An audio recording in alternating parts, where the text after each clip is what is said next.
Ladies and gentlemen, let me tell y'all something America don't want to admit. Every time there's a war somewhere else, black people in America somehow still end up paying for it. Now, according to this article, Putin and China getting closer, while the Russia-Ukraine war keeps dragging on, tensions rising, global power shifting, and world leaders out here smiling at meetings while everybody else checking grocery prices like they reading horror novels. Appnews.com. And black folks better pay attention because global conflict always trickled downhill to the communities already struggling. See, rich people experience war differently. Rich folks hear global instability and buy stock options. Black folks hear global instability and suddenly eggs cost 14 damn dollars. That's the difference. And let me explain what's happening. Russia and China getting tighter politically and economically while America pouring billions into international conflict. Now, whether you support Ukraine or not ain't even the point right now. The point is, every dollar America spends overseas becomes a conversation about what they claim they can't afford at home.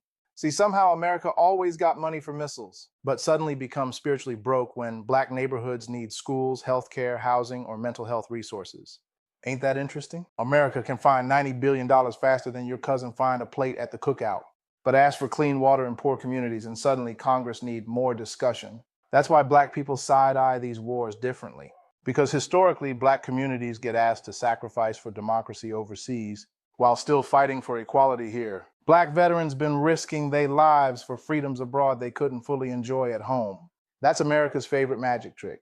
Go defend democracy, but use the side entrance when you get back.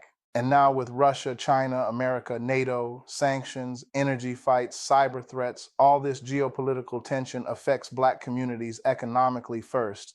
Gas prices rise, hits working class people hardest. Food prices rise, hits poor communities hardest.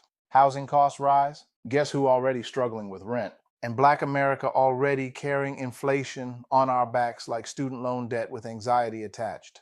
And let's talk about China for a second.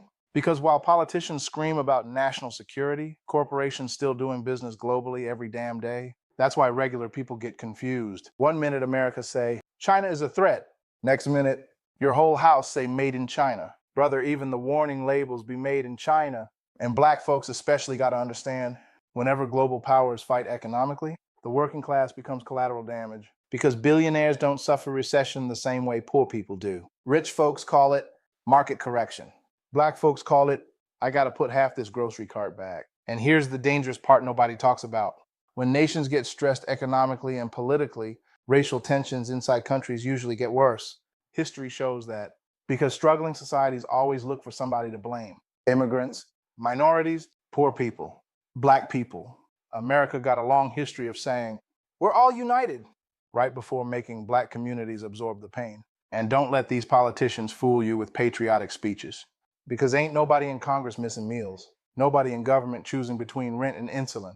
Nobody making foreign policy standing in line at Family Dollar. But everyday black families, we feel every global shift immediately. That's why this matters. War ain't just bombs and tanks anymore. War is economics, technology, food supply, gas prices, cybersecurity, job markets, trade routes. And when giant countries start flexing power, small communities get squeezed. That includes black America. And the crazy part, the same people saying, we can't teach systemic racism in schools, can somehow explain 4,000 years of international geopolitics overnight. Ain't that something? Black history too divisive, but World War strategy is educational. That's like refusing to fix your own roof while giving neighborhood seminars on hurricanes. And black folks better stay informed because geopolitical shifts eventually shape everything. Jobs, inflation, policing, elections, military spending, education budgets, social programs. The world ain't disconnected no more. What happens in Russia and China eventually shows up in Atlanta, Chicago, Detroit, Baltimore, and Houston, usually in the form of higher prices and lower opportunities. And at the end of the day, black people always got to ask the same question during every global crisis. When America starts tightening belts, whose neck gets squeezed first?